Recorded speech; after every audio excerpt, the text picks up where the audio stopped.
So hello everyone, in this video we will solve another leet code question, that is subsequence.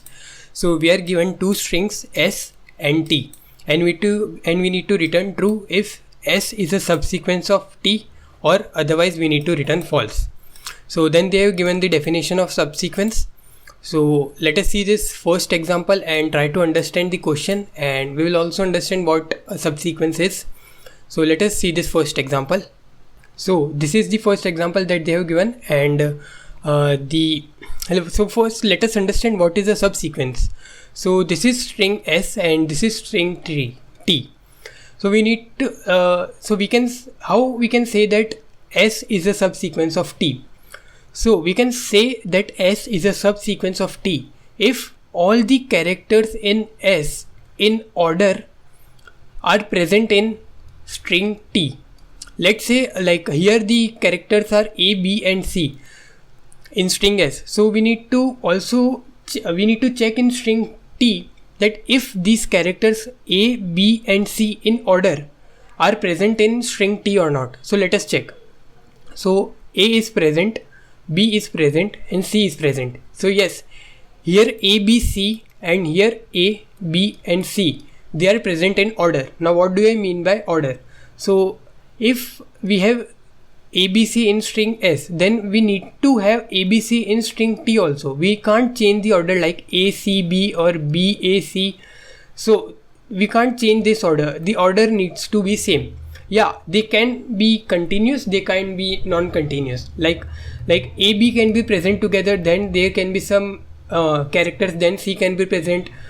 They can be present all together, then some characters, or they are all like separated by some characters. So yeah, this can happen, but this thing can't happen. So this is the definition of subsequence. So how we can do it? So it is a simple like two pointer approach. The approach that I told just now, like the definition of subsequence, we will solve in the same way. So how we can solve is like, so we can like do is make an I pointer for string s, then we can make j pointer for string t. What we can do is we can compare each and every characters of string t and string s. If they match, we will move forward, otherwise we'll keep on checking. So initially I is present here and j is present here. So we will check if s of I is equal to s of j or not. Not s of j, sorry, t of j. So yes, here a is equal to a. So we will move our I pointer. That means we found a. We need to now find further elements. So now our I will be here and j will be pointing to h. So we will again check if b is equal to h or not. So no, this is no.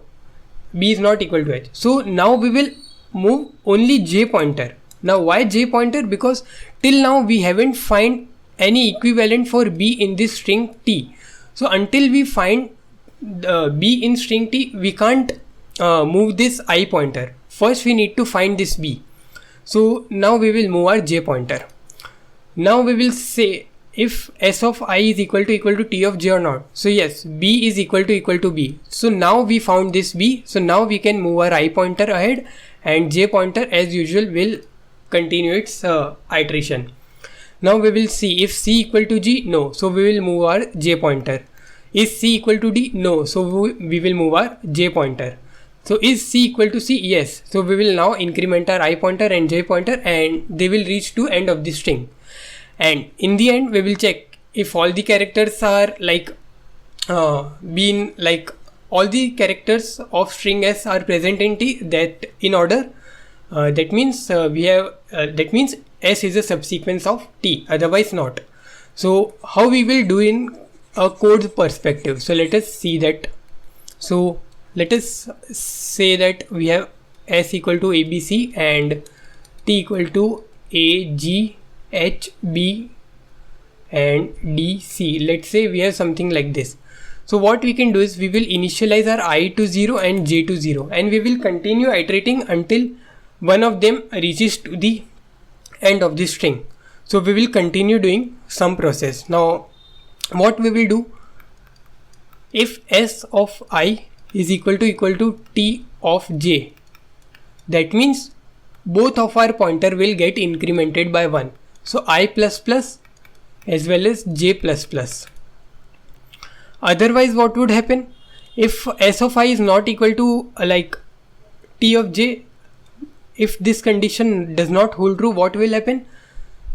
In this case, we have seen that b was not matching, so I pointer would remain same until we find b in the string t, and we'll continue iterating on j. So in this case, only j will get incremented because in string t we need to find this b. So in this way, we will continue doing until any one of the pointer reaches to end of the string. Now how will we determine if this is a sequence or not? So if our I is equal to s dot size, if this is the case, that means we have completely iterated this string s and now we are out of bound.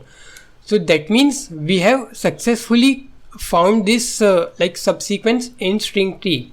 So if this is the case, that means it is true, then we need to return true because s is a subsequence of t, otherwise we will return false. So let us code now and understand in more better way. So let us define the size of strings.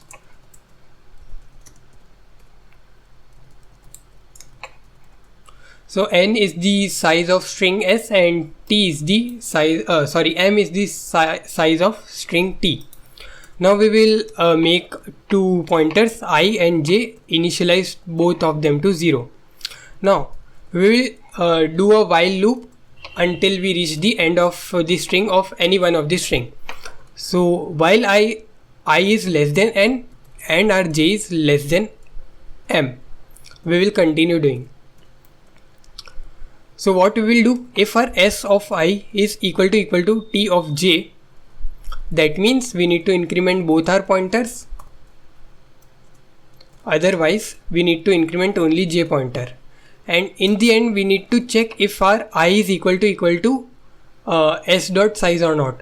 So we need to return I equal to s dot size, or in simple word we can just write n.